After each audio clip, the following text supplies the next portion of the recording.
Силер чоң көйгөйдү азыр түзүп атасыңар. Жоқ, бұл эми жалған маалыматта. Өткенде жана ипотека боюнча айттыңыз, коомдун баарын будараш этип. Урматтуу мекендештер, урматтуу айдоочулар. Эгер унааңыздарга газ койдуруш керек болсо, биз сунуштаган Автогаз газ жабдууларын орнотуу автосервисине келиңиздер. Бишкек шаары Жазыра көчөсү 58Б дареги. Тагыраак айтканда, Чортеков чоң көчөсү менен Ахунбаев проспектиси кесилишет. Бул жерге келсеңиздер, жанында май алмаштыруучу жай бар. Автогаз газ жабдууларын орнотуу ишканасы. Италиянын Тарелли деген редуктор, фильтр, форсунка компьютерлерин коюп берет. Принц деген эң сонун зору дагы бар. Каалаган унааңыздарды алып келиңиздер. Ушул жерде команда эң жакшы кылып сапаттуу коюп бермекчи. Кызматыңыздарда. Рахмат, урматтуу айым. Урматтуу кесиптештер, биякта тактоо иретинде бюджеттик комитетинде маселени карап, ушул салык кодексинин алкагында. Жалпысынан бул кодекс жакшы, сунуштар жакшы, жалпысынан колдойм. Бирок кээ бир маселелер боюнча аябай катуу талкуулоо болду. Алардын арасында 81-чи беренеде сунушталган бир пункт бар эле. Бул 5-чи пункт салык карызынын өндүрүү чараларына төмөнкүлөр кирет. Бул 5-чи пункт.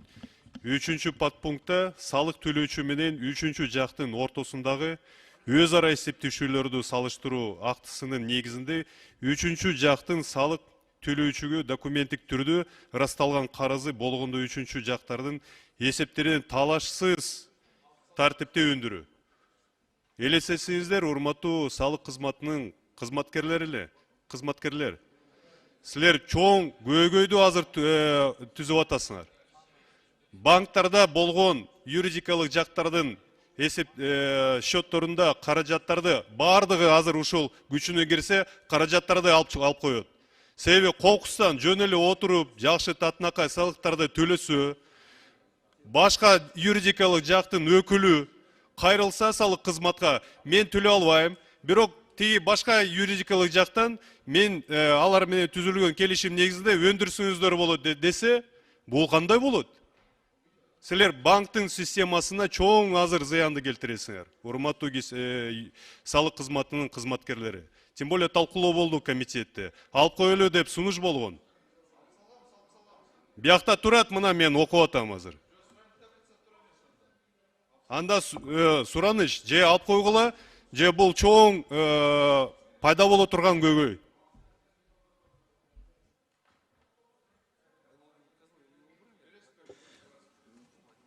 Урматтуу Чыңгыз Айдарбекович, бир маселеде мына сиз мындай абдан билимдүү адамсыз да.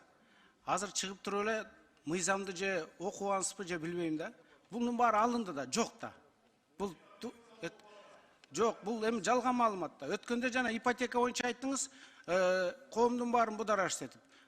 Сиз барып комиссия менен текшерип көргөнсүз, баргансыз. Бул жалган маалыматта. Азыр деле барып текшерсеңер болот. Андай жок. Невозможно при цифровизации поменять очередь.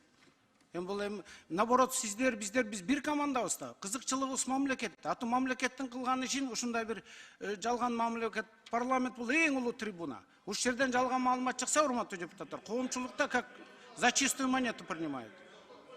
А бул жерде дагы закондо алынды. Сиз айткан маселенин бардыгы алынды. Рахмат, процедурный 6-микрофон.